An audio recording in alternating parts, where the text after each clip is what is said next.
Many families will be vacationing this summer, and as much as we think that vacations can be fun and relaxing, there may be moments of stress when kids aren't cooperative.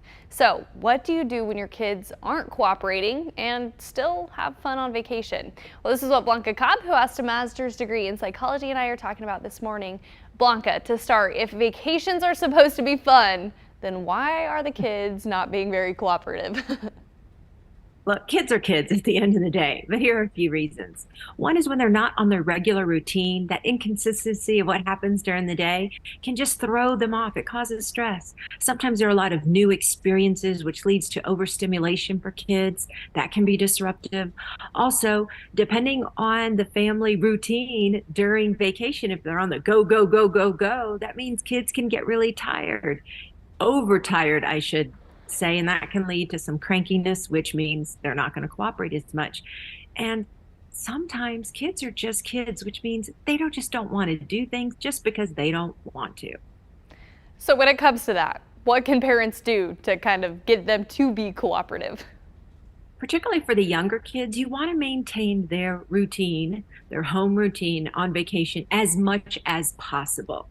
Look, so if that means have this similar bedtime or meal time, so they're eating about the same time of day that they typically do at home, that would be helpful. Nap times, if nap times can be very similar to what they have at home, that would be helpful too. It's this consistency that helps children maintain that stability throughout the day, which leads to better cooperation.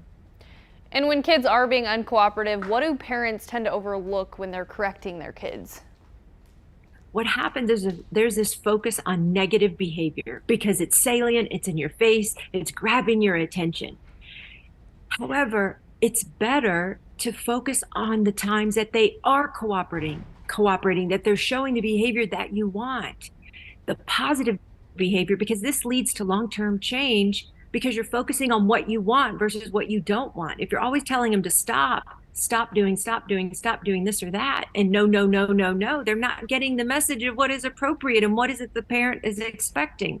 So when you focus on the positive, like, hey, I'm so glad that you're joining us for dinner on time. I really appreciate you coming out of your room and joining us. Say you're at a hotel or wherever you are, you're focusing on the positive, then they're getting that message. They're getting the positivity and they're getting the positive attention from their parents, and it's letting them know, yeah, well, this is what they want. And then it feels good to be recognized for something that they're doing that's positive. Positive enforcements equal positive vacations. I like that. Exactly. Well, thank you, Blanca. You can continue this conversation with her on our Facebook page, Blanca Cobb, Body Language Expert.